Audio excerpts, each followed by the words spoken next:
Hey guys, welcome back to Teal House Farm, currently the home of the screaming million cicadas. We had some sort of, I don't know, not a cicada specialist, but we were warned that there were like multiple hatchings this year. It is like a wall of sound. I know in the south you guys get them all the time. We don't usually get them very bad in Missouri, just every, whatever it is, 17 years or 20 years. This is that year. But anyway, I wanted to give you guys a tour of the garden, and we're going to do some garden work today. I'll show you everything that's going on. We have a no-till bed that I built last year. I'll link those videos below if you're interested in how we built it. I'm really enjoying it. The first year was a learning curve. We made a lot of mistakes, and that's all in that playlist if you want to learn from our mistakes. But now that we've learned from those mistakes, we've moved on. It's going really well this year. The garden is looking great. So 3 raised beds. The rest of it is a no-till bed, and it's actually not a humongous garden, and we can fit quite a bit in a small amount of space. The reason I don't have a huge garden, there's a couple reasons. One, we live on the side of a bluff. We're kind of like in between. That's bluff 1, and then it goes straight up that way, bluff 2. So everything on our farm is kind of on a hill. It's very hard to find flat spots to put a garden. This is kind of the one flattish area on the property, so it's got kids' play stuff, and it's got my garden. I could extend the garden a little more this way towards the house, and I'm slowly doing that with raised beds. And so I added 1 new one this year. Next year I hope to add another new one, and eventually I'd like to have maybe 6 total. And that you can grow quite a bit in the raised beds, and it's easier on your body. Woo, wasp. Because you don't have to be, getting on the ground, especially these tall ones. You don't have to be getting on the ground to work in your garden. But there are some things that I feel like just need to be planted in the ground. So let me take you on a tour anyway, and we'll talk about everything that we've managed to fit in this not super huge space. Okay, right here I just grew a few radishes, specifically because I want to try roasting them. Nobody in my family really likes radishes except for me. And somebody or several people have commented that they like roasting them, and that it's like a potato when you roast it. So I grew a real small patch in this raised bed. I'm going to pick them probably tomorrow and have them with dinner, and I'm going to try roasting them like with a beef roast and see if everybody likes them. And if they do, then I will definitely grow a whole bunch more in the fall. I've got carrots that need thinned out. I've got these are snap peas growing up this trellis. I have some spinach in here. And the spinach will be done pretty soon. I got to go ahead and take out these big leaves, but it's going to bolt soon because it's getting really hot, and then that will be gone and make room for these potatoes that are now sprouting. And this is garlic, which probably not till July. It's just hanging out in there. In our second raised bed, we have more snap peas, and then it's all onions. The rest of this raised bed is onions. And then the third one, this is Ivy's, my daughter's. She wanted to grow strawberries this year, so we did a raised bed of just strawberries. She's doing great. Been keeping up with it, watering it every day. Needs just a little bit of weeding, but she's really been doing a good job. And we had just one strawberry plant that didn't make it, but overall she's done a great job taking care of these. And keeping it in the raised bed has helped a lot for her, just to be able to see exactly where it is, and no accidental stepping on any plants if she's letting her little brother or sisters help her out. In the middle of the main garden is this structure. This is usually a greenhouse. It has been de-greenhoused because I'm actually going to use it this summer as a trellis, and then we can re-plastic it to make it a greenhouse again for the winter. So there's nothing inside of it other than some random gardening tools and pots that I'm not using right now, just to keep them locked up and away. But we're using the outer casing for a trellis, and I'll show you what we're growing up in. Up and across this way, we've planted cantaloupe. They haven't sprouted yet. We just put them in. I need to get inside. I'm just going to cover those weeds with some of that plastic. It'll smother them out so they don't grow out over the cantaloupe. But those will be able to grow up this. And this chicken wire should help prevent the cantaloupe from actually growing into the greenhouse. And we can support it with some cloth on the outside. But sometimes what can happen with melons when you grow them up a trellis is they'll actually get jammed and start to grow around the cattle panel wire, and a wire grows into the melon, which is not what you want. Over here we have just some cardboard that I use to kill weeds that were breaking through the surface, so it doesn't look beautiful, but it serves its purpose so that you don't have to weed, and eventually that'll decompose.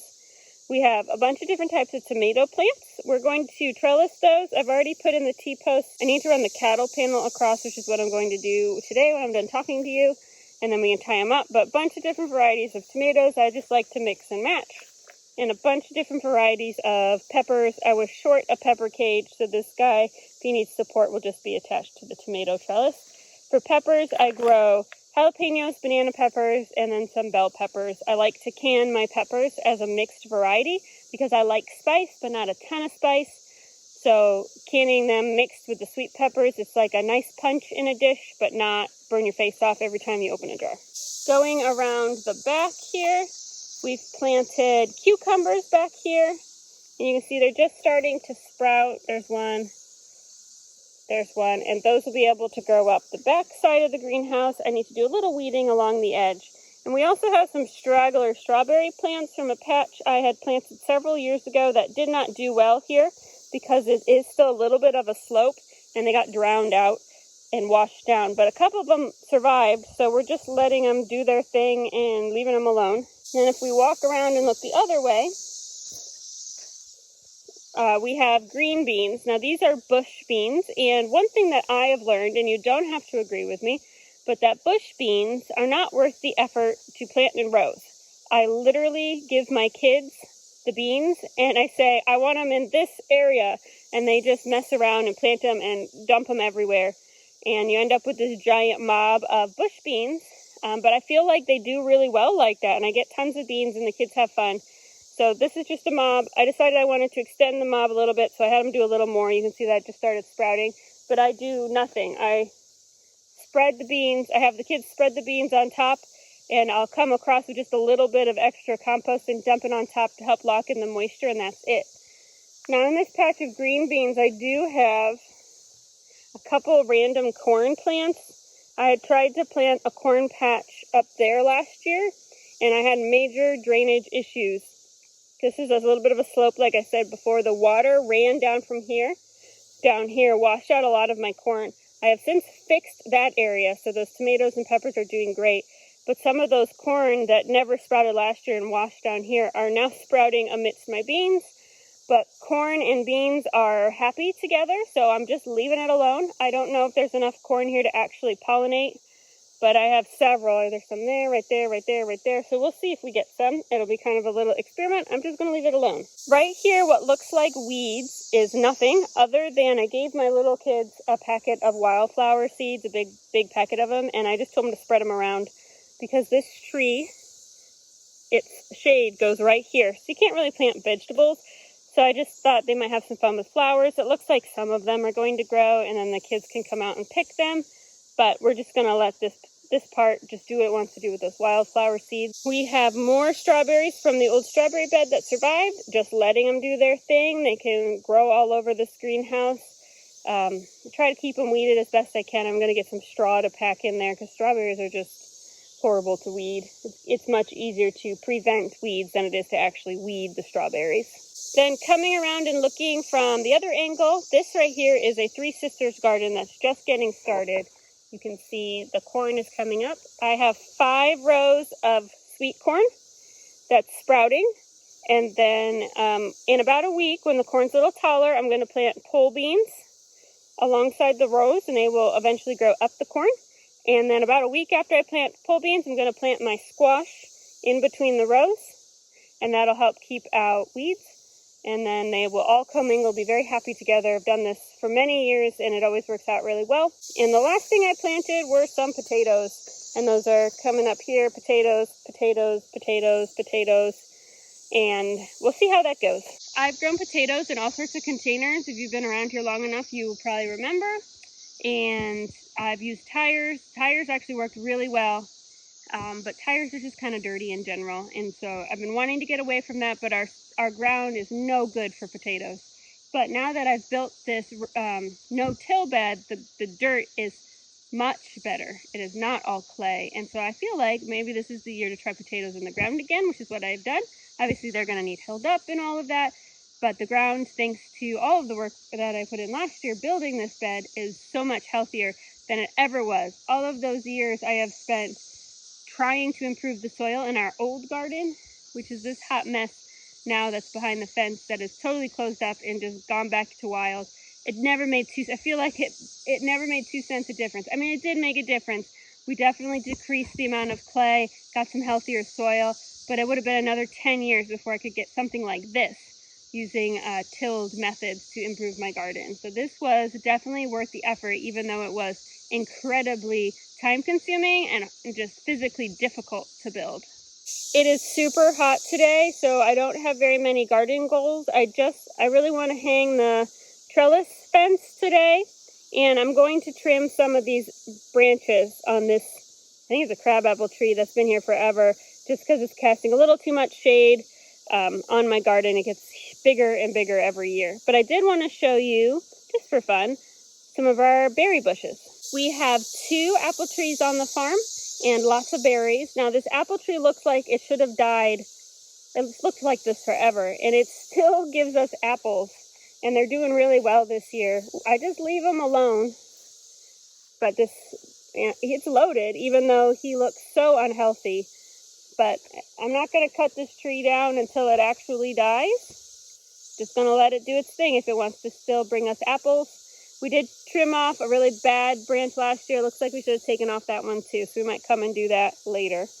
But we had a great spring, no late frost, so all of our fruit trees and berry bushes are doing great. Over here on the other side of the apple tree is our mulberry tree. I think it's technically a bush, not a tree. You know that by how many trunks it has, so it's a bush, not a tree, but it is taller than most trees, and it is absolutely loaded with mulberries. The kids have been coming out and picking them every day, and we're freezing them, and once mulberry season is over, which will be in about 3 to 4 weeks, because they kind of ripen over time, we'll take everything that we've frozen and we will make jam, we'll make mulberry syrup, we'll make mulberry cobblers. Love mulberries. This bush thing is humongous, and it gives us just a gallon upon a gallon every year that we don't manage to have a late frost. And then all of this over here is a giant wild blackberry patch, and it goes all the way past the mulberry bush, and that will be ready in July. And then on the far side of the mulberry bush, there's another apple tree it's a lot smaller, and it really needs trimmed around. But our lawnmower is broken right now, so we couldn't finish mowing this week until we can get that fixed or buy a new one. So it's a little bit of a disaster, so I'm not going to walk in there, especially because we've been having problems with snakes. That's it. I just wanted to show you how the garden was doing, because I really haven't done a lot of garden videos this year. Hopefully some coming up soon, now that life's feeling like it's slowing down a little bit and work is over for me. So thanks so much for watching, and we will see you guys again really soon.